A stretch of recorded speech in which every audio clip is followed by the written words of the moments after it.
Frédéric Lenoir, bonsoir. Bonsoir. Vous êtes directeur de publication du Monde des religions. Vous êtes l'auteur d'un livre extrêmement intéressant paru aux éditions Plomb qui s'intitule Le Christ philosophe. Livre dans lequel vous avez de manière tout à fait objective, me semble-t-il, après nous en discuterons ensemble, nous en débattrons durant l'heure qui va arriver, retracé l'histoire de l'évolution de la pensée christique chrétienne depuis le début, évidemment, et la naissance des dogmes au fur et à mesure des siècles passants jusqu'à nos jours. Qu'est-ce qui vous a donné envie actuellement de vous plonger dans un ouvrage aussi complexe à réaliser ? En fait, c'est parce que je m'intéresse donc à l'histoire des religions depuis longtemps et notamment aux évangiles et au christianisme. Et je constate autour de moi que on connaît très très mal l'histoire de la pensée chrétienne qui a joué un rôle déterminant dans l'avènement de la modernité du monde moderne dans lequel nous vivons, Oui. d'une part, et d'autre part, on connaît encore moins, j'ai envie de dire, l'originalité très profonde, novatrice qu'a été le message des évangiles, donc la parole du Christ, telle qu'elle nous a été transmise par les évangiles. Et ce qui m'a intéressé, c'est si vous voulez, de briser un certain nombre d'idées reçues, de préjugés, d'a priori, de méconnaissances, en montrant d'une part que le message des évangiles était tellement révolutionnaire, tellement fort, tellement novateur, qu'il n'a pas été reçu, compris, mis en œuvre par les disciples qui avaient la charge de transmettre, et que même l'Église en est arrivée à certaines périodes de l'histoire à faire exactement l'inverse que ce message prônait. Et ensuite, la deuxième chose, c'était de montrer que ce message avait une telle modernité qu'il a joué un rôle déterminant 1500 ans après, lors de l'avènement de la Renaissance et des Lumières, et qu'une grande partie de ce qui sont aujourd'hui nos valeurs essentielles, la démocratie, les droits de l'homme, l'égalité de l'homme et de la femme, et bien d'autres choses, proviennent profondément de ce message évangélique sans lequel on n'en serait pas là aujourd'hui. Donc voilà, il y avait un désir d'apporter, je dirais, de la culture, de la réflexion dans des domaines qui sont très importants et sur lesquels on ne connaît pas bien le rôle complexe et paradoxal qu'a joué l'histoire du christianisme, parce que l'Église a bien entendu, à certains moments de son histoire, lutter profondément contre l'émancipation justement de l'individu, contre l'égalité de la femme, contre la séparation du politique et du religieux, autant de choses prônées par le Christ, et d'où une confusion dans les esprits. Ouais. Moi, je connais plein de gens autour de moi qui me disent, mais au fond, la République démocratique, la modernité, ça s'oppose totalement au christianisme. Ben, c'est faux.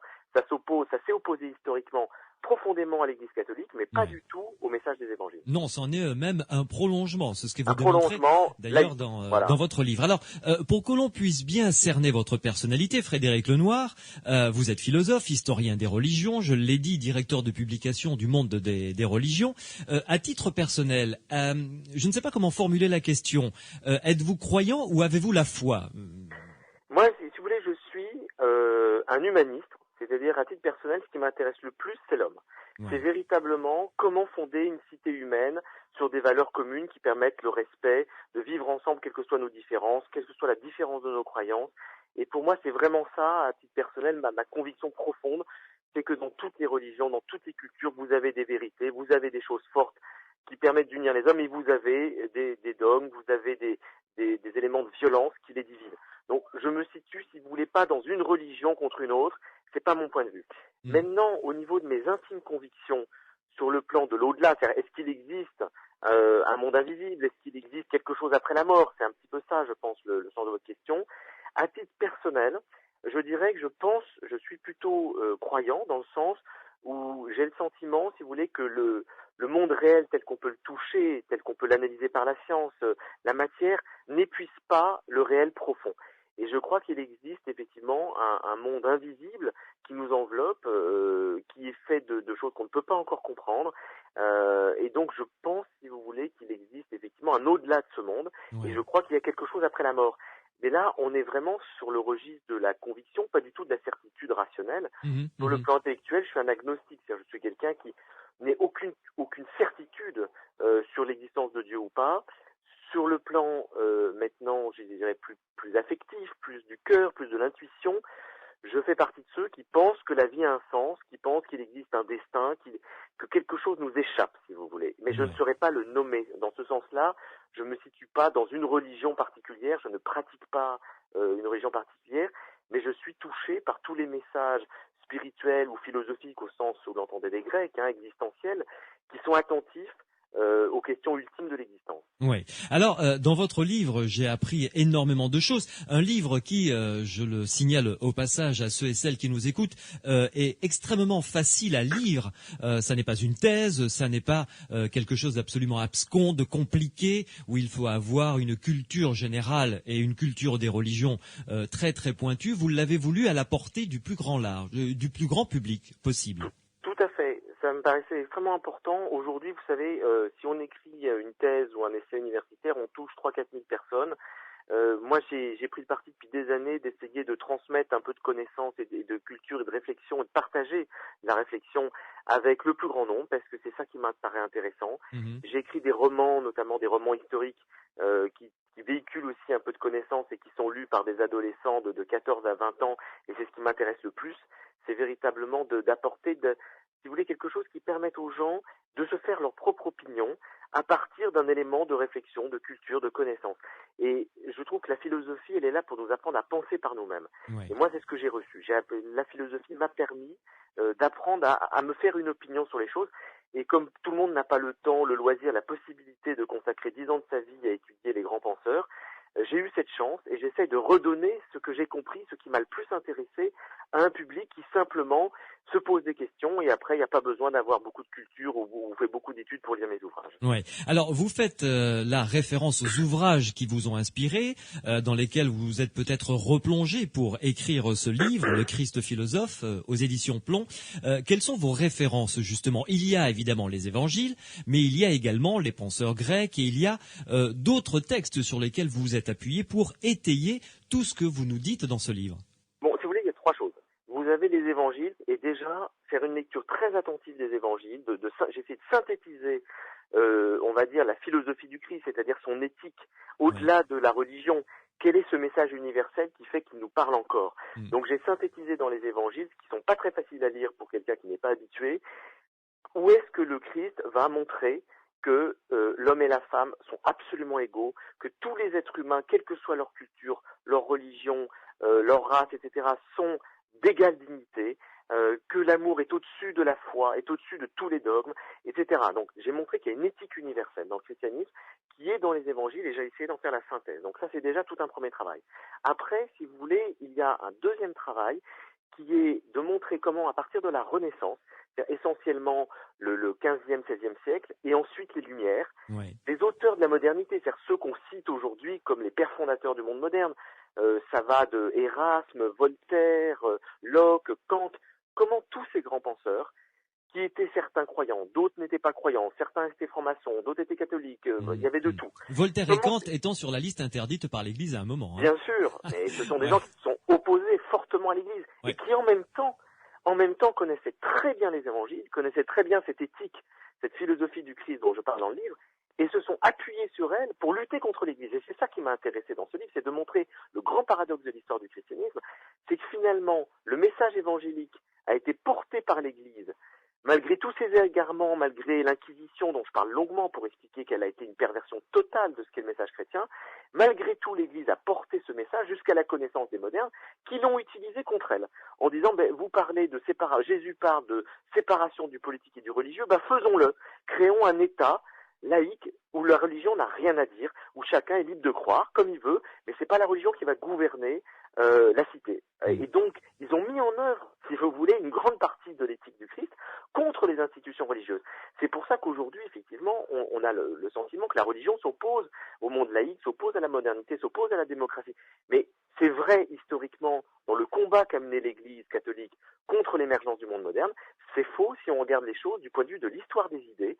Et dans l'histoire des idées, on voit que les penseurs de la modernité se sont appuyés sur l'éthique du Christ pour essayer de créer le monde laïque, les valeurs démocratiques telles que nous le connaissons aujourd'hui. Oui, il y a d'ailleurs, j'ai découvert avec effarement, parce que je m'étais jamais plongé réellement dans cette étude, fin du 19e siècle, une position du pape et de l'Église catholique romaine qui est absolument sidérante et hallucinante dans ce qu'il... C'est hallucinant. C'est le syllabus de Pie IX. Oui. Alors effectivement, face à cette émancipation de la société par rapport à la religion, c'est tout simplement parce que la religion progressivement diminue parce qu'on la remet à sa place, c'est-à-dire dans les consciences individuelles, et elle ne régente plus toute la société, le pape va se raidir de plus en plus et condamner le monde moderne. Et alors là, j'ai donné tout un certain nombre d'extraits. Ah bah écoutez, si vous permettez, je vais en citer quelques-uns. Dans ses encycliques, donc, le pape condamne en vrac la liberté de conscience et de culte, les droits de l'homme, la liberté d'expression, le mariage civil, la séparation de l'Église et de l'État, la philosophie, l'athéisme, le protestantisme, le socialisme.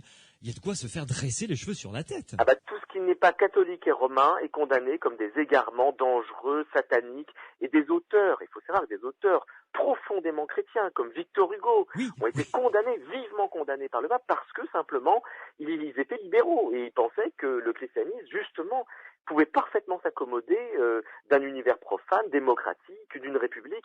Il faut voir que le pape a été jusqu'au XXe siècle le souverain d'une sorte d'empire, c'est-à-dire qu'il régnait sur des territoires. D'ailleurs, le Vatican reste encore un État qui a des ambassadeurs, etc. Mais c'est la survivance de ce qui a été un État très puissant, qui avait une bonne partie de provinces italiennes et qui se considérait donc comme un chef d'État avec un pouvoir temporel. Et ils ont lutté jusqu'à la fin du XIXe siècle pour conserver ce pouvoir temporel. Alors que, et le paradoxe est là, ce que j'essaie de montrer, alors que le Christ dans les évangiles ne cesse de dire que son royaume n'est pas de ce monde. Et donc il sépare le politique et le religieux. Et là c'est une des contradictions extraordinaires dans lesquelles l'histoire du christianisme est allée. C'est que sur ce point-là, comme sur d'autres, effectivement, l'Église a été tentée par le pouvoir temporel, par la puissance, par l'argent, et donc il y a une contradiction flagrante entre ce message. Alors aujourd'hui, on n'en est plus là. C'est-à-dire qu'il y a évidemment, je montre bien les étapes historiques. Oui. Je montre bien que dans les premiers siècles, les apôtres vivaient, ils étaient martyrs, ils vivaient pauvrement, ils donnaient leurs biens, les premiers évêques ont créé les orphelinats, les hospices. Donc il y a énormément de choses très positives qui ont été faites par l'Église. Et puis progressivement, il y a eu un basculement.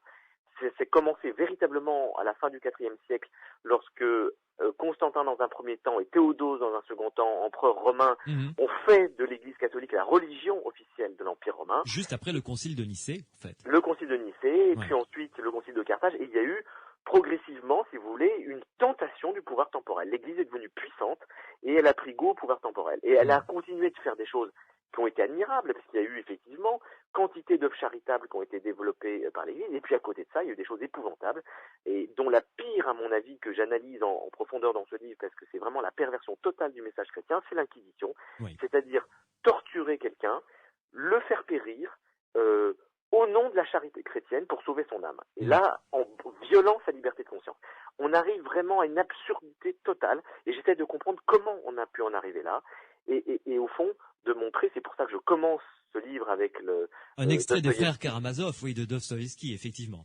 Voilà, avec ce passage extraordinaire des frères Karamazov, où Dostoïevski raconte cette histoire qui est légendaire, mais qui est un passage d'anthologie que Freud considère comme le sommet de toute la littérature mondiale, qui est cette légende du grand inquisiteur, où Dostoïevski imagine qu'au XVIe siècle, au moment où l'inquisition espagnole est vraiment la pire, on brûle des centaines de gens tous les jours, il imagine que le Christ revient sur terre et qu'il revient à Séville en Espagne. À ce moment-là, le grand inquisiteur le reconnaît, le fait mettre en prison et vient lui dire « Pourquoi es-tu revenu ?»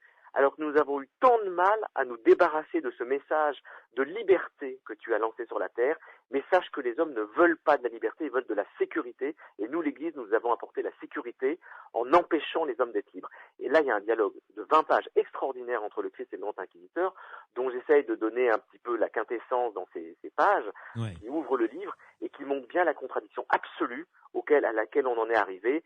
C'est comment se fait-il qu'un message qui libérait pour la première fois dans l'histoire humaine, qui libérait totalement l'individu du groupe, puisque c'est ça la révolution la plus forte apportée par le Christ, c'est que l'individu existe en tant qu'individu et qu'il est souverain et qu'il ne peut pas être soumis à la loi du groupe, donc il est libre de penser ce qu'il veut. Comment ce message révolutionnaire a été perverti au point que 1000 ans après, 1500 ans après, on va tuer des gens au nom de leurs convictions. Donc là, j'essaie de montrer ce paradoxe. Frédéric Lenoir, juste une chose également que j'ai découverte en lisant votre livre, c'est que parmi les sanctions que l'Inquisition imposait aux soi-disant hérétiques qui tombaient sous leur torture, il y avait évidemment la prière, le jeûne, le pèlerinage, etc., la mort bien entendu. Il y avait également l'obligation, et ça va rappeler les heures les plus sombres de notre civilisation, l'obligation de porter sur ses vêtements une étoile brodée.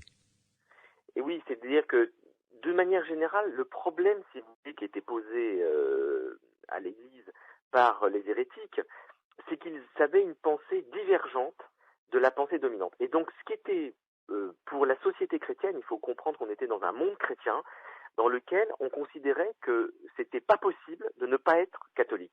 Et donc, ceux qui étaient différents, c'est-à-dire les Juifs, qui étaient la seule communauté religieuse qui était tolérée, je dirais, dans le monde chrétien, et les hérétiques, c'est-à-dire ceux qui avaient dévié, qui étaient des chrétiens qui avaient dévié, devaient être reconnus par des signes distinctifs.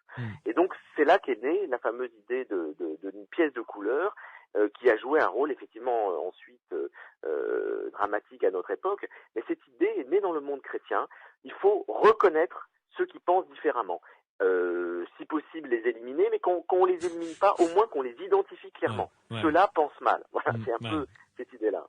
Frédéric Lenoir, une première pause dans Les Aventuriers de l'étrange sur Sud Radio et on se retrouve pour reprendre le fil conducteur, votre fil conducteur, c'est-à-dire chronologique à partir du Christ et ensuite jusqu'à nos jours. On va retracer, évidemment en survolant, parce qu'il faut absolument que les gens lisent votre livre pour bien comprendre la progression et la naissance des dogmes dans l'Église, enfin dans la chrétienté, dans le monde chrétien jusqu'à nos jours. On se fait une pause et on se retrouve dans quelques instants. À tout de suite. Frédéric Lenoir est mon invité ce soir sur Sud Radio dans Les Aventuriers de l'étrange avec ce livre fabuleux qui s'intitule Le Christ philosophe paru aux éditions Plomb. Alors Frédéric Lenoir, ce qui est intéressant dans votre démarche, c'est que on commence par le début évidemment en se posant la question qu'on est en droit de se poser finalement quand on est historien comme vous et que on se met à sa table de travail. Le Christ, d'abord, Jésus, a-t-il réellement existé Il me semble... Oui, c'est la première question qu'il faut se poser, parce que il y a 2000 ans, il reste plus beaucoup de traces historiques de ce qui s'est passé, et je crois que pour tous les grands fondateurs de religion anciens, se pose vraiment la question, Moïse a-t-il existé, Bouddha a-t-il existé, le Christ a-t-il existé? C'est une question qu'il faut se poser. Et donc moi, je fais au début du livre, à un moment donné, une enquête un petit peu auprès des historiens pour savoir ce qui plaide en faveur de l'existence de Christ et ce qui plaide plutôt en faveur de la non-existence du Christ. Alors, pour récapituler, parce que je ne vais pas rentrer finalement dans tous les détails, mais pour synthétiser les choses, on peut dire qu'il y a deux sources différentes qui nous permettent de connaître le Christ. Vous avez les sources chrétiennes, qui sont essentiellement les évangiles, les épîtres de Saint Paul, qui a vécu 20 ans à peu près après le Christ et qui parle, donc qui est converti au christianisme, qui est un juif converti au christianisme, qui raconte un petit peu la naissance de toute la religion chrétienne. Vous avez les lettres des apôtres, qui sont diverses, grosso modo ce qu'on appelle le Nouveau Testament, qui sont donc des sources chrétiennes, qui ont été écrites assez vite, c'est-à-dire que dans l'ensemble, ça s'est écrit entre 20 ans après la mort de Jésus et 60 ans après la mort de Jésus. C'est assez proche, c'est-à-dire qu'au fond, à l'époque, on avait une mémoire très importante orale, et c'est lorsque les gens, les témoins mouraient qu'on mettait par écrit les choses pour être sûr que la mémoire orale ne se perde pas. Mais faut savoir que par exemple pour le Bouddha, les premiers textes écrits qui mentionnent la vie du Bouddha, c'est 5 siècles après sa mort. Donc c'est beaucoup plus lointain. Donc là, on va dire entre 20 et 60 ans, on peut considérer que pour l'Antiquité, c'est des sources très proches et très fiables. Simplement, c'est des sources orientées. Parce qu'elles sont écrites par des chrétiens, par des disciples du Christ, par des disciples de disciples du Christ, et leur rôle n'est pas d'informer, elle est de convaincre, elle est de communiquer un message. Donc on peut les mettre en doute. Alors la question qui se pose, c'est est-ce que ces gens ont inventé toute cette histoire, la vie de Jésus, son message, etc., ou est-ce que ce personnage a vraiment existé et a transmis ses paroles? Les deuxièmes sources, alors là c'est intéressant parce qu'elles sont non chrétiennes, ce sont des historiens de l'Antiquité. Il y en a essentiellement 3 que je cite en donnant les références, en citant les sources anciennes, qui sont du 1er siècle. donc légèrement postérieur mais contemporain de la naissance du christianisme, et qui cite effectivement un certain Jésus-Christ, ou le frère de Jésus, Jacques, qui a gouverné l'Église à peu près 30 ans après sa mort, et qui disent qu'il y a eu un certain homme nommé Jésus qui a été crucifié sous Ponce Pilate. Donc ça, on retrouve quelques sources extérieures, ce qui permet de valider de manière plus fiable l'existence du Christ, mais ce qui nous dit pas grand-chose sur sa vie. Ouais. Et alors, chose intéressante à titre anecdotique, ça peut être d'ailleurs la base d'un excellent scénario à la Da Vinci Code pour un film, c'est la source Q, c'est-à-dire la lettre Q qui vient du mot quel en allemand, qui veut dire source, hein, c'est ça. Oui. Ce serait, alors, on suppose l'existence d'un manuscrit où auraient été retranscrites toutes les paroles de Jésus, manuscrit qui aurait disparu à la fin du 1er siècle à peu près. Tout à fait. Alors effectivement, si on prend maintenant les sources chrétiennes, et juste pour terminer sur l'action de l'existence du Christ, on n'a pas de preuve absolue comme on peut en avoir pour Jules César, parce qu'il y a des quantités de monnaies, de documents, etc. Mais on a une preuve par l'absurde. C'est-à-dire de dire au fond, qui aurait pu inventer une telle histoire, que ça n'ait jamais eu qu'il n'y ait jamais eu, si vous voulez, de gens qui lâchent le morceau en disant, bah voilà, c'était construit de toutes pièces, et comment ça a pu avoir un tel impact sur ses contemporains, que des dizaines et des dizaines de gens consacrent leur vie, meurent martyrs, etc., pour quelqu'un qui n'a pas existé, pour une légende. Personne ne peut lancer une légende aussi forte, aussi puissante, avec surtout, et c'est ce que je montre dans le livre, des inventions, c'est-à-dire les idées chrétiennes sont totalement novatrices. Et donc il y a eu un événement, il y a eu une personne qui a véritablement créé une onde de choc. Alors après, on peut être certain de l'existence de Jésus. Après, il est bien évident qu'on peut pas être certain de toutes les paroles qui sont attribuées à Jésus. Et donc toute la difficulté pour l'exégèse, c'est d'arriver à dire cette parole semble authentique, cette parole ne l'est peut-être pas, elle a peut-être été inventée 30 ans après pour justifier telle ou telle action. Donc là, il y a un tri à faire, il est extrêmement difficile de le faire. Alors pour répondre maintenant à votre question sur la source Q, ce qu'ont montré les exégèses et les historiens modernes, qui sont donc des scientifiques, qui ne sont pas forcément des croyants et qui donc cherchent à comprendre le texte, on s'est rendu compte que les 4 évangiles avaient une source commune. Et que cette source commune, elle a disparu. C'est effectivement un recueil de paroles de Jésus qui doit être très ancien, ça qui a dû être écrit quelques années après la mort du Christ, qui a circulé dans toutes les premières communautés chrétiennes et qui a servi d'inspiration aux évangiles qui ont été écrits quelques décennies après sa mort. Et évidemment, ce serait, comme vous dites, l'objet d'un magnifique thriller d'essayer de c'est le 5e évangile finalement. Voilà, et c'est le premier en même temps. Et ça, on en est à peu près sûr, sans en avoir de certitude absolue, et peut-être qu'un jour, on va découvrir dans les sables d'Égypte, comme ça a déjà été fait, on a fait des découvertes extraordinaires, les manuscrits de Qumran, les manuscrits de Nag Hammadi. On pourrait très bien imaginer que dans les décennies à venir, on fasse une découverte archéologique la plus extraordinaire de l'histoire du christianisme, qui serait la découverte du premier évangile, cette fameuse source perdue. Oui, qui mettrait sûrement à mal l'Église catholique romaine d'ailleurs. Pas forcément, on n'en sait rien. mais en tout cas, c'est vrai que il est clair. Déjà, les 4 évangiles existants mettent à mal l'Église catholique romaine. C'est-à-dire que les textes existants sont déjà une contradiction permanente. Par exemple, Jésus dit « N'appelez personne père. Vous n'avez qu'un seul père qui est aux cieux. » Or, comment est-ce qu'on appelle les prêtres ? Mon père. Comment est-ce qu'on appelle le pape ? Très saint père. Alors Jésus dit « N'appelez personne saint. » Seul Dieu est saint, n'appelez personne père, seul Dieu est père. Et donc, on se rend compte que tout l'évangile est une contradiction, si vous voulez, à un certain nombre de dogmes, de pratiques, d'usages qui se sont développés après dans le christianisme, puisque les hommes étant des hommes, ils ont repris des habitudes humaines. Et finalement, voilà, on s'installe ensuite dans la religion chrétienne, comme on s'installe dans n'importe quelle religion, avec les mêmes réflexes. Alors, et c'est une des thèses que j'essaie de montrer, que le message du Christ était une sorte de dépassement de la religion. On allait vers quelque chose de beaucoup plus universel, qui appelle à la conscience personnelle de chacun. C'est une sorte de spiritualité individuelle qui peut se partager avec d'autres, qui ne supprime pas l'idée de communauté, mais qui n'était pas la création d'une nouvelle religion. Ouais.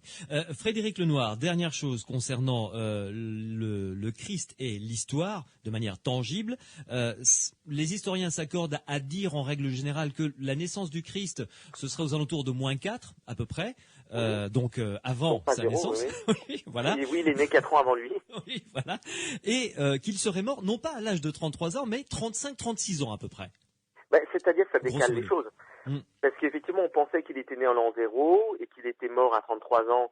Donc on se dit, voilà, il est donc l'an 33. Et sauf qu'on s'aperçoit que il est effectivement bien mort, très probablement en l'an 33. parce qu'on retrouve la fête de Pâques avec donc il y a toutes sortes de travaux astronomiques même qui permettent de calculer à quelle fête de Pâques il est mort. Oui. Par contre, on sait avec certitude aujourd'hui historiquement qu'il est né au moins 4 ans avant l'an 0. Et pourquoi? Parce que le calcul a été fait au VIe siècle par un moine qui s'appelle Denis le Petit, vous savez que ça d'ailleurs c'est quelque chose qu'on ne sait pas du tout. Dans l'Antiquité, il n'y avait pas de datation universelle. Donc on calculait le temps à partir, dans chaque culture, dans chaque région du monde, à partir de l'empereur régnant. Donc on est en l'an 12 de César, en l'an 15 d'Hérode, donc on calcule toujours le temps par rapport à l'empereur, au souverain. Et il n'y avait que les Juifs qui avaient établi une chronologie par rapport à ce qui était écrit dans la Bible comme la naissance du monde. Et au VIe siècle, il y a un pape qui a demandé à un moine de faire la même chose que les Juifs, c'est-à-dire dire on va calculer le temps à partir de la naissance de Jésus-Christ. Ouais. Et donc on va faire un calendrier universel et on va essayer de calculer. Il a fait une erreur, ce moine, et il s'est trompé d'environ 4 ans, et on en a la certitude parce que Jésus, il nous est dit à la fois dans des sources évangéliques et à la fois dans des sources historiques chez des historiens non chrétiens, que Jésus est né sous Hérode. Hérode le Grand, qui effectivement est un roi juif qui a bien existé, mais Hérode est mort en -4 avant Jésus-Christ. Donc Jésus est forcément né en -5 ou -6 avant Jésus-Christ. Ouais. Donc il est né avant la mort d'Hérode. Et du coup, on s'aperçoit qu'il faut décaler de quelques années le calendrier chrétien, ce qui fait qu'effectivement, c'est pas l'an 2000 qu'on a fêté. On est décalé de plusieurs années. Et ce qui est très intéressant, c'est que les Éthiopiens, qui sont des gens donc des Africains qui ont été convertis très très tôt au christianisme, qu'on appelle les Coptes, dès les premiers siècles, et eux, ils avaient calculé la bonne date de naissance, et donc ils ont 4 ans de décalage, ou 6 ans de décalage. Pour eux, Jésus est né en -6 avant Jésus-Christ, et donc aujourd'hui, ils sont beaucoup plus, si vous voulez, en vérité par rapport à la chronologie réelle de l'histoire du christianisme. Ouais. Alors maintenant, on va, je dirais, s'attaquer à des dogmes fondamentaux qui sont maintenant des dogmes fondamentaux de l'Église et voir un petit peu comment ils ont été distordus comme ça au fil du temps. On va commencer par le plus simple, le plus important, c'est l'égalité absolue entre tous les hommes, quel que soit leur sexe, leur race, leur position sociale. Et ça, c'était une base fondamentale du discours de Jésus. Alors, ça, c'est la base fondamentale. C'est-à-dire, c'est ce qui est le plus prégnant dans les évangiles. C'est que on était dans un monde antique qui était, on va dire, gouverné essentiellement par la pensée gréco-romaine. Ouais. Et la pensée gréco-romaine, c'est une pensée aristocratique. C'est-à-dire qu'il y avait des démocraties qui existaient, mais dans les démocraties, tout le monde n'était pas égal. C'est-à-dire, vous aviez les citoyens qui pouvaient voter, et puis vous avez ceux qui n'étaient même pas considérés comme des citoyens, les esclaves, les enfants et les femmes. Voilà, donc c'est très simple. Donc vous aviez que les hommes qui étaient ni esclaves ni étrangers, les étrangers n'en parlons pas. Bon, donc vraiment c'est très limité, si vous voulez, comme type de notion d'égalité et de démocratie. Ouais. Et vous aviez par ailleurs le monde juif, qui lui considère que le juif, à l'époque du Christ, est supérieur aux autres hommes, et que donc il y a une distinction à faire entre les juifs et les non-juifs. Jésus arrive là-dedans, au carrefour de ce monde juif et de ce monde gréco-romain, et il va casser tout ça, en disant il n'y a plus de différence, il n'y a pas de différence au regard de Dieu entre un homme et une femme, entre un enfant et un adulte, entre un juif et un non-juif, entre un citoyen de la cité et un étranger. Il n'y a plus aucune différence. Tous les hommes, toutes les femmes, tous les êtres humains sont égaux en dignité devant Dieu. Et là, ça change tout. Ça veut dire du coup qu'on ne peut plus établir dans une société des castes, comme ça existe d'ailleurs aujourd'hui encore en Inde. Ouais. On ne peut plus établir des différences fondamentales qui fait que certains individus auraient des droits et d'autres n'en auraient pas. Donc c'est la première grande révolution de l'histoire de la pensée qui va nous introduire 1500 ans plus tard dans la modernité occidentale. Mais il aura fallu 1500 ans pour digérer ce message, tellement il était révolutionnaire. Oui, mais en ce qui concerne la femme, par exemple, très rapidement, avec certains des apôtres, cette notion d'égalité absolue a commencé à être battue en brèche. Tout à fait. Alors, c'est vrai que Jésus a choqué énormément ses contemporains parce qu'il était entouré de femmes. Donc, parmi ses disciples, il y avait de nombreuses femmes, à peu près autant que d'hommes, que les femmes jouaient un rôle important dans son entourage, que c'est à une femme, Marie-Madeleine, qui va apparaître selon les évangiles pour la première fois après sa mort et sa résurrection pour dire, va annoncer aux autres que je suis ressuscité. Donc c'est ce qui est quand même le dogme fondamental, si vous voulez, l'élément clé constitutif de la foi chrétienne, la résurrection du Christ, c'est une femme qui en est le messager d'une certaine manière, l'apôtre. Et puis très vite, dans les premières communautés chrétiennes, les femmes vont être mises au second plan. Et notamment Saint Paul, qui va jouer un rôle déterminant dans la création de la religion chrétienne. Saint Paul va dire dans plusieurs textes que les femmes ne peuvent pas avoir les mêmes responsabilités que les hommes, qu'elles doivent se taire dans les assemblées, qu'elles doivent se couvrir les cheveux. Enfin, on arrive, si vous voulez, à une sorte de reprise en main par les hommes de ce qui était finalement les sociétés patriarcales anciennes, qu'on retrouve partout dans le monde gréco-romain, que les femmes ne peuvent pas avoir, tant sur le plan théologique que sur le plan du pouvoir, les mêmes responsabilités que les hommes. Et donc, effectivement, c'est quelque chose qui, pour dire les choses franchement, dure encore. C'est-à-dire qu'on n'est pas sorti aujourd'hui de cette pensée-là, que ce soit dans le monde juif, dans le monde musulman, dans le monde chrétien. Ce qui domine encore dans les institutions, c'est que les hommes sont faits pour la réflexion et le gouvernement, et les femmes sont faites pour prier et les œuvres de charité. C'est à peu près cette distinction-là qui a été établie. Oui. Alors que Jésus montrait que pas du tout. Les femmes pouvaient avoir, si vous voulez, en tout cas, il n'y a pas de différence ontologique entre l'homme et la femme, et que la seule différence qui existe, c'est une différence sociologique. C'est-à-dire que dans une société donnée, dans une mentalité donnée, on n'accorde pas effectivement les mêmes droits aux hommes et aux femmes, et par son discours et par son message, il sape le fondement de cette pensée sociologique. En ce sens-là, c'est le premier moderne sur la conception de l'égalité de l'homme et de la femme. Oui, on parlera de Saint Paul un petit peu plus tard, des rapports dans la fondation de l'Église primitive entre Pierre et Paul, qui n'étaient pas excellent, et avec Jacques non plus d'ailleurs. En ce qui concerne Saint Paul, il n'a pas connu le Christ de son vivant. Pas du tout, et c'est ça qui est intéressant. C'est que c'est pas un disciple du Christ, c'est quelqu'un qui était un juif très savant. C'était un zélote ? Alors on ne sait pas trop. Il y a des théories qui disent que c'était un zélote et un homme politique qui était en faveur de la libération d'Israël, du joug des Romains. Vous saviez, vous aviez trois grandes... pour comprendre un petit peu le milieu dans lequel est né Jésus, vous aviez chez les Juifs les Sadducéens, qui étaient un groupe qui s'occupait du temple de Jérusalem et qui faisait vivre le temple, c'était les grands prêtres. Vous aviez les pharisiens, qui étaient plutôt les docteurs de la loi, les théologiens, les gens qui réfléchissent. Vous aviez les zélotes, qui étaient plutôt des agitateurs politiques, c'est-à-dire des gens qui, au nom du judaïsme, voulaient se battre contre les Romains.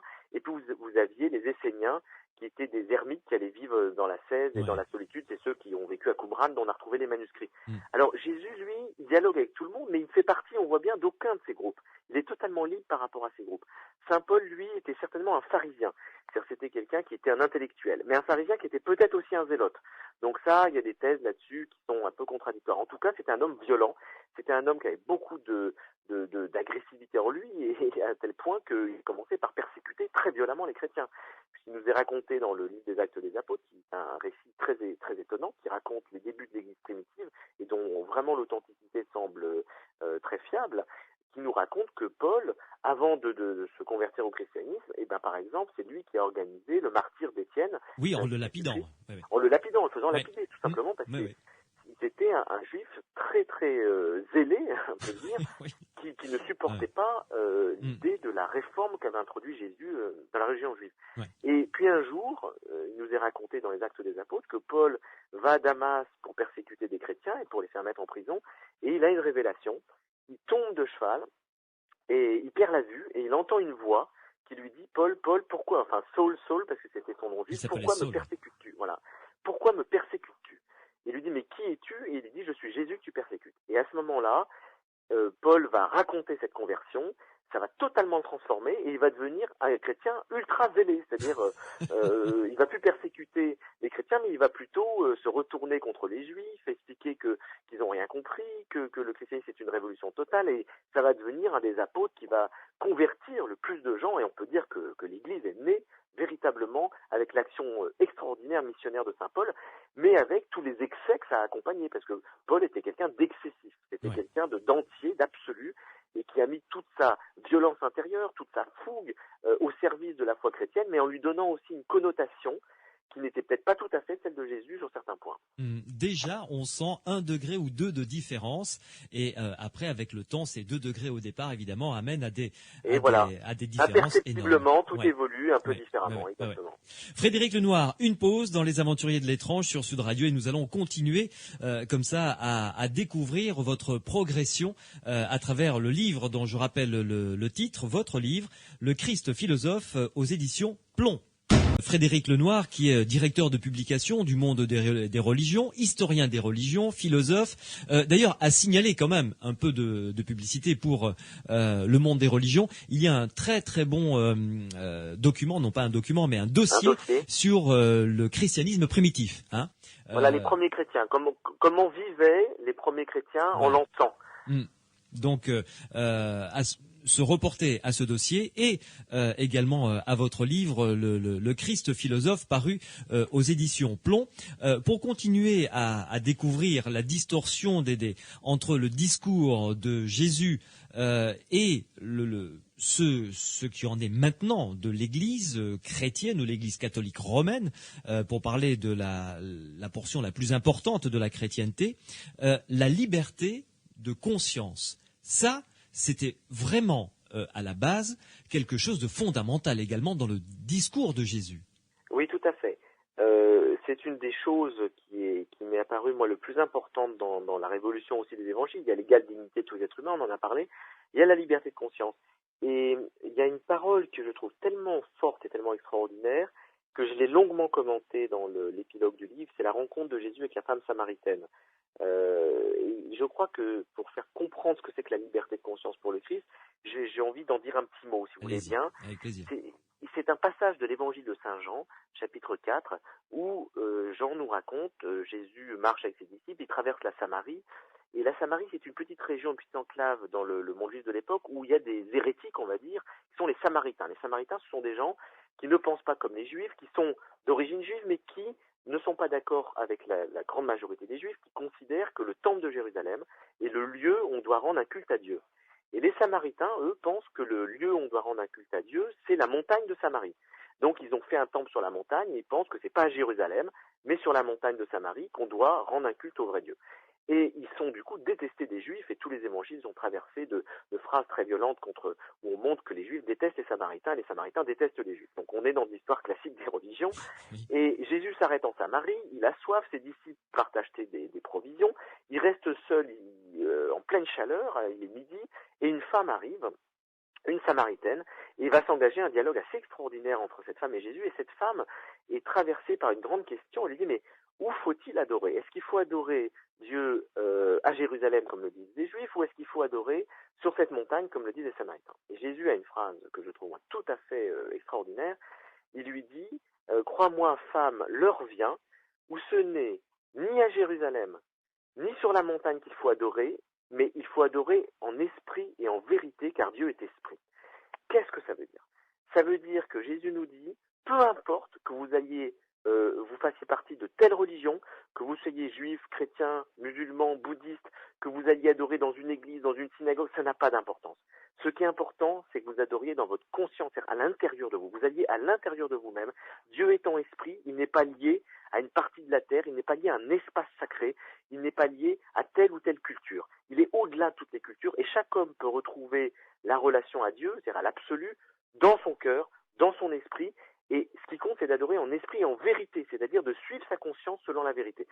Ce qui veut dire qu'il renvoie l'individu à sa propre conscience.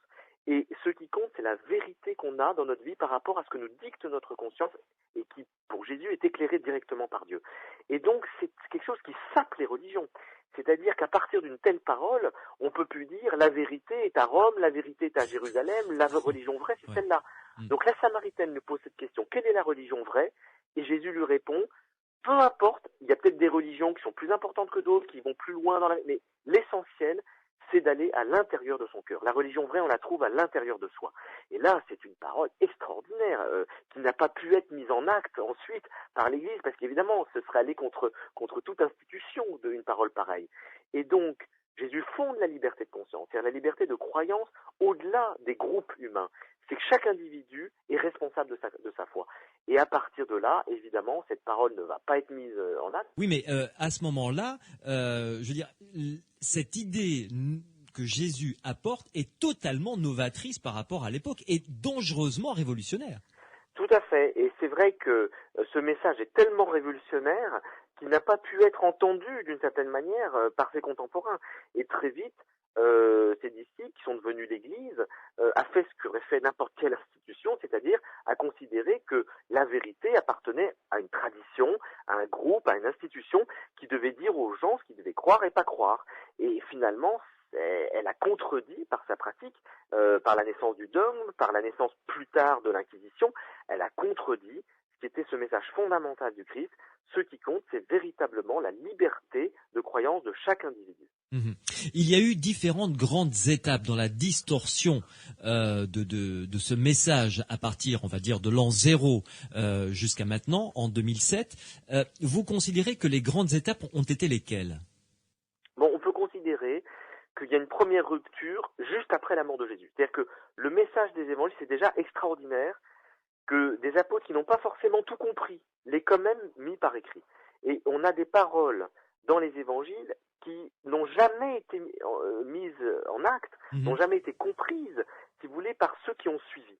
C'est-à-dire qu'elles ont été recopiées fidèlement, parce qu'on a recopié les paroles de Jésus tellement elles ont marqué les gens, mais elles n'ont pas été comprises. Donc la première rupture, c'est sitôt après la mort de Jésus, c'est l'impossibilité, si vous voulez, de suivre son message tellement, sur certains points, il est révolutionnaire. Notamment, on l'a vu, l'égalité de l'homme et de la femme. Oui. Dès que saint Paul arrive, c'est fini, on n'est plus dans la même conception. Donc, première rupture, elle est sitôt après la mort du Christ. Sur certains points, on ne peut pas le suivre, si vous voulez. Première rupture. Mais, néanmoins, un certain nombre de paroles, comme le fait, par exemple, d'essayer de distribuer ses biens aux pauvres, que l'argent est quelque chose qui peut éloigner de la religion vraie, parce qu'on considère que ce qui est important, c'est de partager, c'est la non-violence, le fait de ne pas répondre à la violence par la violence. Il y a tout un certain nombre de messages qui ont été entendus. Et donc, l'Église primitive va quand même mettre en œuvre, mettre en acte un certain nombre de préceptes évangéliques qui vont d'ailleurs permettre de se développer. Elle va être à la fois persécutée par les autorités romaines parce qu'elle refuse de rendre un culte à l'empereur, et puis en même temps, ils vont avoir de plus en plus de succès parce qu'il va y avoir des œuvres de solidarité, ils vont aider les pauvres, etc. Et l'Église va commencer à se développer.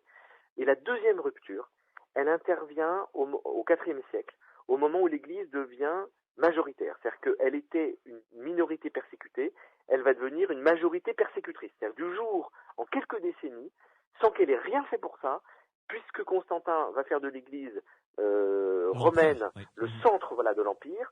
À partir de ce moment-là, le pape, d'ailleurs, était quelqu'un qui a été très souvent persécuté, il y a eu plusieurs papes morts martyrs, etc. Ça va devenir une sorte d'empereur bis. Et à partir de ce moment-là, l'Église va effectivement basculer vers un désir de domination de la société. Elle continuera de développer des œuvres caritatives, ça faut vraiment le reconnaître, et en même temps, elle interdira ceux qui pensent pas comme elle les persécutera et les païens vont être persécutés. Et donc, c'est la deuxième rupture dans laquelle on peut dire qu'il y a un basculement. L'Église perd de plus en plus ses valeurs évangéliques pour se consacrer finalement à une sorte de gestion de la société selon les valeurs, les croyances chrétiennes et le dogme catholique. Et puis ensuite, on peut dire qu'il y a un troisième moment, c'est lorsque l'Église va devenir tellement puissante qu'elle va même gouverner les empereurs. C'est-à-dire qu'elle va être, c'est ce qu'on appelle la chrétienté, c'est grosso modo ça va se passer à partir de Charlemagne, des Carolingiens, où c'est véritablement, si vous voulez, l'Église qui fera la pluie et le beau temps et qui les empereurs iront demander pardon au pape. Vous voyez, on est sur une période dans laquelle elle va avoir une puissance très très grande aux alentours de l'an 800 et cela jusqu'au à peu près 12e, 13e siècle. Et puis, progressivement, et là c'est la dernière étape, les rois, les empereurs vont réussir à reprendre le pouvoir par rapport à l'importance qu'auront eu les papes et l'Église va perdre progressivement jusqu'à nos jours tout son pouvoir temporel à partir de la fin du Moyen-Âge et du début de la Renaissance. Mais Frédéric Lenoir, l'Église, parce que là on parle de l'Église catholique romaine, il y a eu d'autres églises qui se sont créées entre-temps. Je pense aux orthodoxes, je pense aux coptes, je pense au protestantisme, bien entendu.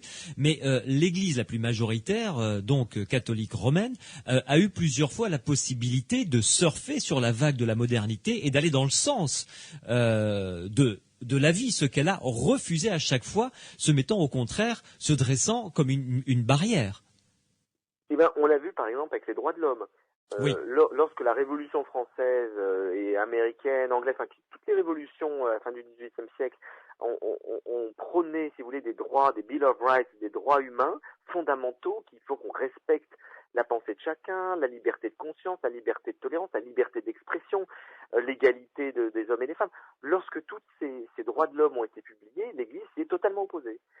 Parce qu'elle considérait qu'elle seule était en droit de décider ce qui était bien, ce qui était mal, mais que les hommes n'avaient pas à prendre cette décision-là.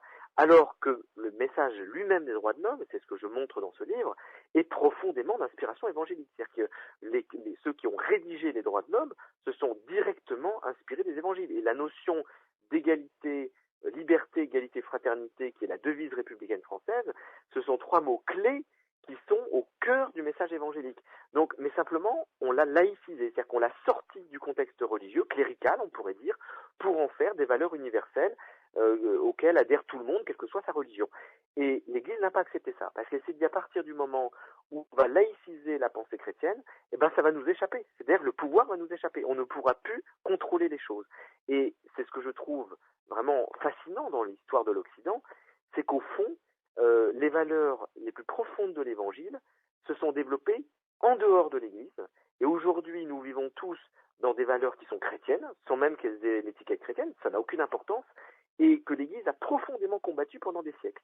Sauf qu'aujourd'hui, l'Église est devenue beaucoup moins puissante, et que vous avez 90% du clergé, des prêtres, des évêques et des laïcs engagés dans l'Église qui admettent parfaitement les droits de l'homme et qui sont, si vous voulez, se sont convertis aux valeurs modernes. Mmh. Mais ça s'est fait dans un premier temps avec une résistance extraordinaire. Et c'est pour ça que, d'une certaine manière, on a en tête un peu l'idée que le christianisme, c'est vraiment quelque chose de terrible contre lequel il a fallu se battre dans un univers laïque pour essayer de s'émanciper, de libérer la femme, de libérer les individus du groupe. Bon, et c'est vrai historiquement, ça s'est passé comme ça. Mais ce qu'on oublie de voir, parce qu'on ne connaît pas tout à fait l'histoire de la pensée, c'est qu'en même temps, ces valeurs fondamentales, elles ne sont pas venues de nulle part.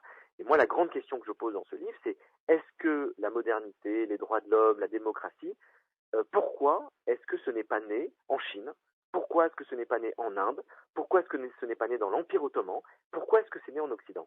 Et la réponse que j'essaie d'expliciter, c'est parce que l'Occident était imprégné des valeurs évangéliques qui ont permis, si vous voulez, aux individus de conscientiser toutes ces notions de liberté de l'individu, d'égalité de tous les êtres humains, et que ces notions-là se sont émancipés de la pensée religieuse pour devenir une pensée laïque que chacun peut s'approprier, quelle que soit sa religion, mais la source, elle est dans l'Évangile. Mmh. Donc, il est absolument incontestable que nos racines sont profondément chrétiennes. Ah, mais oui. Le monde occidental puise ses racines dans le creuset chrétien. Alors, évidemment, je crois vraiment que d'ailleurs n'importe quel historien le reconnaît, mais après, moi je n'aime pas le mot racine, parce que le mot racine est ambigu.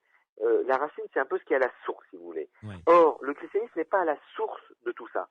À la source du christianisme, vous avez quand même la pensée grecque, le droit romain, la foi juive, qui sont vraiment les sources auxquelles le christianisme s'est abreuvé pour faire naître une synthèse nouvelle, avec des éléments totalement révolutionnaires, comme je l'ai expliqué, sur certains points. Et donc le christianisme a à la fois été la synthèse de quelque chose de plus ancien et apporter des éléments nouveaux. Donc moi, plutôt que de dire qu'il y a des racines chrétiennes à l'Occident, je préfère de dire qu'il y a des racines juives, grecques, mésopotamiennes, celtes, romaines à l'Occident, et que le christianisme a été la matrice de l'Occident. C'est-à-dire qu'a réuni toutes ses racines, a apporté des éléments nouveaux et a fait naître le monde occidental. Donc c'est vraiment la matrice. On a accouché. Le christianisme a accouché du monde moderne, du monde occidental. Mais le grand paradoxe, c'est que cet accouchement s'est fait justement dans une opposition à l'institution catholique. Et donc c'est ça qui brouille complètement les choses, les pistes, et qu'on n'arrive pas à y voir clair dans toute cette histoire de l'Occident. C'est qu'en fait, l'Occident s'est émancipé de sa matrice, s'est retourné contre sa matrice pour faire naître le monde moderne, tout en reprenant ses valeurs. Ouais. Frédéric Lenoir, une pause à nouveau et on se retrouve dans quelques instants parce que il y a un sujet que j'aimerais aborder, auquel vous consacrez pas mal de pages dans votre livre, c'est ce concept selon lequel il faut souffrir et le Christ est mort sur la croix en souffrant pour rejoindre Dieu. Et ça, vous expliquez, vous allez le dire tout à l'heure, on va en parler avec un éclairage tout à fait nouveau et qui semble à mon avis, plus juste. Frédéric Lenoir, directeur de publication du Monde des religions, historien des religions, philosophe, est mon invité ce soir pour le livre qu'il vient de publier aux éditions Plomb, Le Christ philosophe. Frédéric Lenoir, je l'ai esquissé tout à l'heure, le thème de la souffrance pour conquérir son paradis, ça n'est absolument pas, au départ, le message du Christ. Et non, effectivement, c'est une grosse déviation du message du Christ qui fait que des générations entières de chrétiens ont été élevés, si vous voulez, au catéchisme, avec cette idée qu'il fallait souffrir pour gagner son paradis, que ça plus l'est on encore. souffrait mieux. Ouais. Voilà, et ça l'est encore beaucoup moins, faut dire aujourd'hui. Il y a quand même, mais ça l'est dans le catéchisme. Si vous lisez le catéchisme de l'Église catholique, c'est encore ça. Vous avez encore un certain nombre de prêtres qui enseignent ça, même si, il faut le dire, le christianisme a beaucoup évolué depuis 30 ans, depuis le Concile Vatican II notamment, et que ce discours-là, on l'entend de moins en moins. Mais ça a été pendant 2000 ans, effectivement, une tonalité dominante de la catéchèse catholique. La souffrance fait partie, si vous voulez, des éléments indispensables pour gagner le ciel, voilà, pour dire les choses simplement. Ouais. Or, c'est pas du tout ce que nous montre et ce que nous dit le Christ dans les évangiles. C'est que la souffrance, si on regarde bien la vie du Christ, le fait qu'il soit mort de manière violente, il a souffert, il a terriblement souffert à sa fin, ce n'est pas quelque chose qu'il a voulu ou recherché. C'est quelque chose qui s'est imposé à lui malgré lui. Et il dit très bien, il nous a très bien montré dans les évangiles, qu'il ne souhaitait pas du tout vivre cette passion, vivre cette souffrance. Il dit à Dieu, éloigne de moi cette coupe, si je peux éviter. Mais en même temps, il ne peut pas l'éviter. Et pourquoi il ne peut pas l'éviter? Pour des raisons politiques, pas pour des raisons théologiques. Il n'avait pas besoin de souffrir, entre guillemets, pour délivrer son message. Il n'avait pas besoin de souffrir pour transmettre ce qu'il avait à faire. Par contre, son message était insupportable pour les autorités religieuses de son époque, parce qu'il contestait complètement la nécessité de la religion. Il disait qu'il n'y avait pas besoin d'autorité religieuse pour aller directement, pour rencontrer Dieu et pour avoir une vie spirituelle. Donc, il était en contradiction, si vous voulez, très forte avec les autorités religieuses. Et donc, il y avait deux solutions. Il suscitait tellement, et puis il se disait fils de Dieu, enfin, des choses qui étaient inacceptables. Donc, il n'y avait que deux solutions. Ou alors il se taisait, ou il partait en exil, ou alors il allait être condamné. Et donc, lorsqu'il est monté à Jérusalem pour la dernière fois, les évangiles le montrent très bien, il dit à ses disciples, je vais mourir, je vais à Jérusalem, et ce que je vais dire ne va pas être accepté, je vais mourir. Et en même temps, il l'accepte, c'est-à-dire qu'il assume son destin, qui est qu'il y a des paroles qui sont tellement fortes qu'elles sont inaudibles, et que ça va créer à l'individu qui les prononce, effectivement, la possibilité de mourir. C'est ce qui s'est passé avec Socrate. Il savait que, en disant certaines choses, il allait véritablement trop loin dans la critique de la religion et qu'il allait périr. Et puis, vous avez tout au long de l'histoire de l'humanité des gens qui sont morts martyrs pour une cause, parce qu'ils défendaient une vérité qu'ils ne voulaient pas se taire. Et ça, c'est pour ça que le Christ est mort. Donc, la souffrance du Christ, elle est simplement liée au fait qu'il a été jusqu'au bout dans sa vie de la vérité qu'il professait. Il a été cohérent jusqu'au bout, il n'a pas été lâche, il a été jusqu'au bout. Et cette souffrance n'était pas indispensable du tout. C'est-à-dire qu'il n'a pas voulu. Alors le problème ensuite, c'est que dès les premiers siècles, on a créé dans l'Église une théologie du martyr, de la souffrance, dans laquelle il faut souffrir pour ressembler au Christ. Donc on va rechercher la souffrance.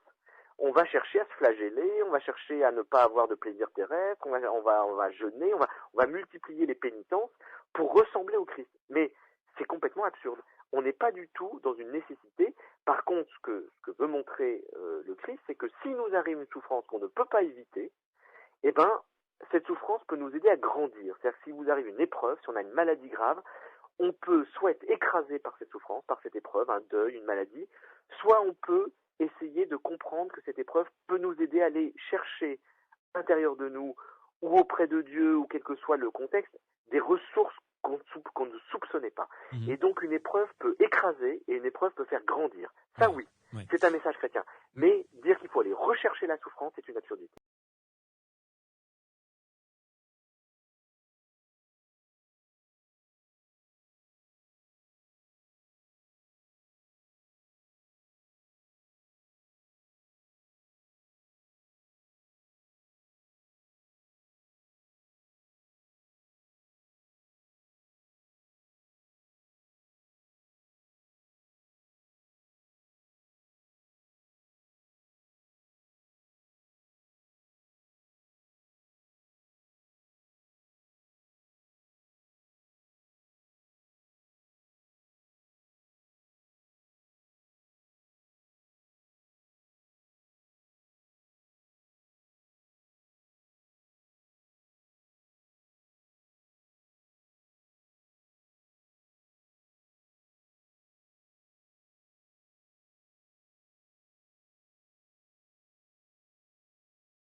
Que ferais-je sans toi? Vois mon désespoir. Oh, viens dissiper le noir. Ton esprit murmure en moi que je suis libre. Libre de chanter.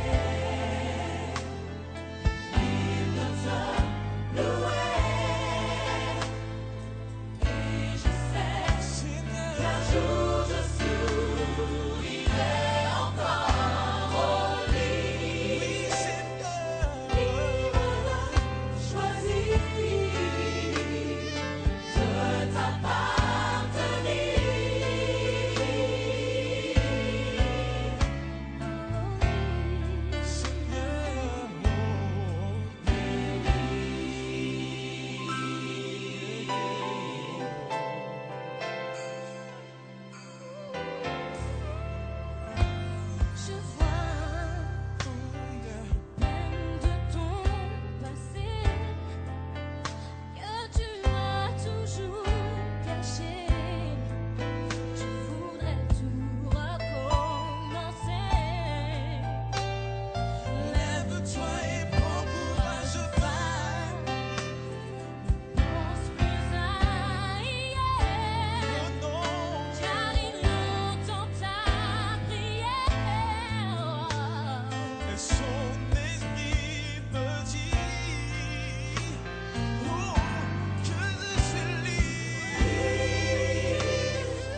a great American in whose symbolic shadow we stand today, signed the Emancipation Proclamation. This momentous decree came as a great beacon light of hope for millions of Negro slaves who had been seared in the flames of withering injustice. It came as a joyous daybreak to end the long night of their captivity. But 100 years later, the Negro still is not free. 100 years later, the life of the Negro is still sadly crippled by the manacles of segregation and the chains of discrimination. 100 years later, the Negro lives on a lonely island of poverty in the midst of a vast ocean of material prosperity. 100 years later,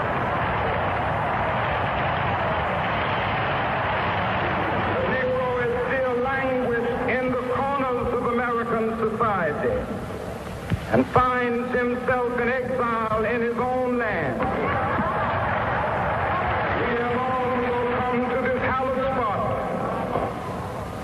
to remind America of the fierce urgency of now. Now is the time to rise from the dark and desolate valley of segregation to the sunlit path of racial justice. Now is the time.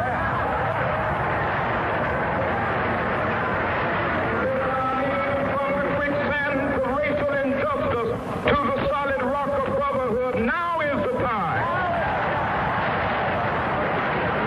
Make justice a reality for all of God's children.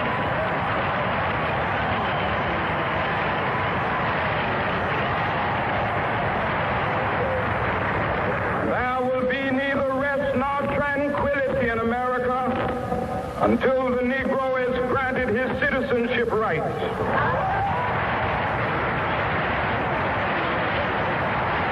We must forever conduct our struggle on the high plane of dignity and discipline.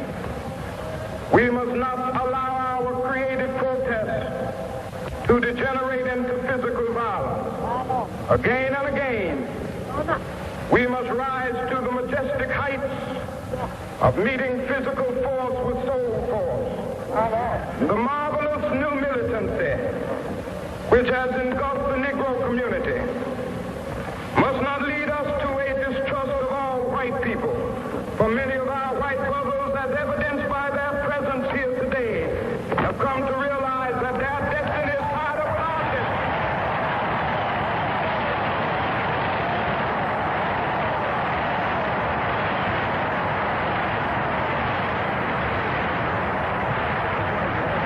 So even though we face the difficulties of today and tomorrow, I still have a dream. Yes. It is a dream deeply rooted in the American dream. I have a dream that one day Yes. this nation will rise up and live out the true meaning of its creed. We hold these truths to be self-evident that all men are created equal. I have a dream that one day on the red hills of Georgia, the sons of former slaves and the sons of former slave owners will they be able to sit down together at the table of brotherhood. I have a dream that one day even the state of Mississippi, a state sweltering with the heat of injustice, sweltering with the heat of oppression, will be transformed into an oasis of freedom and justice. I have a dream. My poor little children will one day live in a nation where they will not be judged by